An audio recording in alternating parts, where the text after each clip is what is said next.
All right, today we're going to be architects, but forget about bricks and mortar. We're talking about designing something way more intricate and way more impactful, the culture of a school. So let's jump right in. Have you ever noticed you can walk into two different schools and they just feel completely different? It's kind of wild. One might be buzzing with energy, super collaborative, and then you walk into another one and it's, I don't know, quiet, really structured. So what is that? What's that invisible thing that gives every school its own unique personality? Well, that feeling, that vibe, it's not an accident, not at all. It actually has a name, and that's what we're going to be digging into today, school culture. And trust me, it is the absolute bedrock of everything that happens within those walls. Okay, so if we're sticking with that architect idea, right? Every great building needs a rock-solid foundation. And for a school, that foundation is its culture. So let's break down what that really means. So what even is school culture? Well, the easiest way to think about it is it's the school's unwritten rule book. It's all those shared values and beliefs and norms that basically tell everyone how to act. It's the way we do things around here.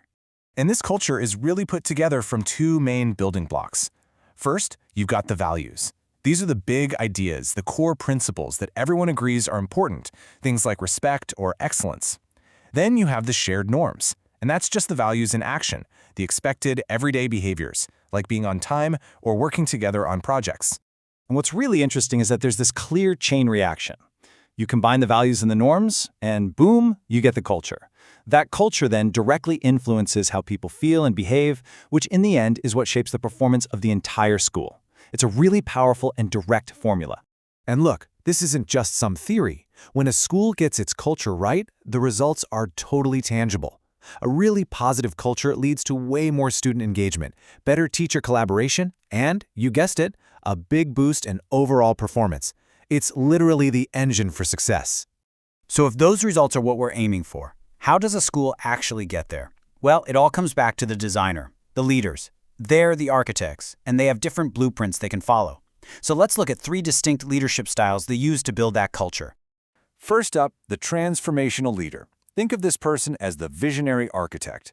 They aren't just managing the day-to-day, no, they're inspiring everyone to buy into a much bigger vision.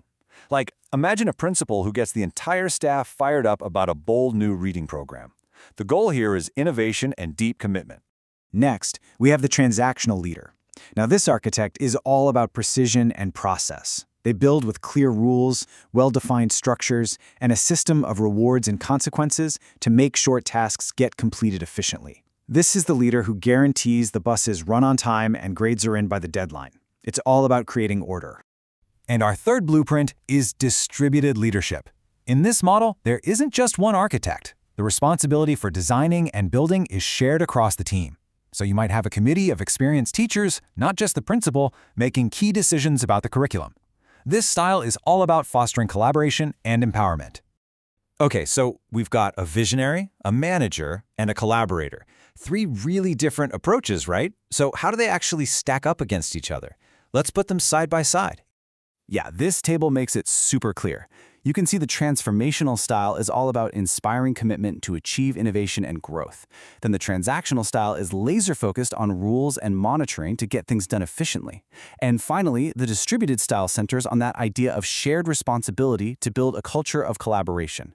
Each blueprint builds a very, very different kind of school. So if you want to boil it all down to its simplest form, it's this. One leader motivates, one manages, and one shares.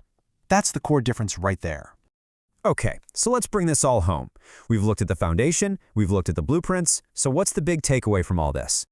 Here is the most important thing to understand. A school's culture doesn't just happen. It's not an accident. It is the direct result of intentional choices and actions. It is designed, piece by piece, by the leadership in charge.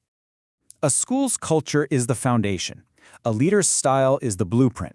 You just can't have a strong structure without a solid foundation, and you can't build that foundation without a clear blueprint. The two are completely intertwined. A leader's style directly constructs the school's culture. So, that brings us to the final, crucial question. Now that you understand the materials and you've seen the plans, what about you? If you were handed the blueprints, what kind of school culture would you choose to build?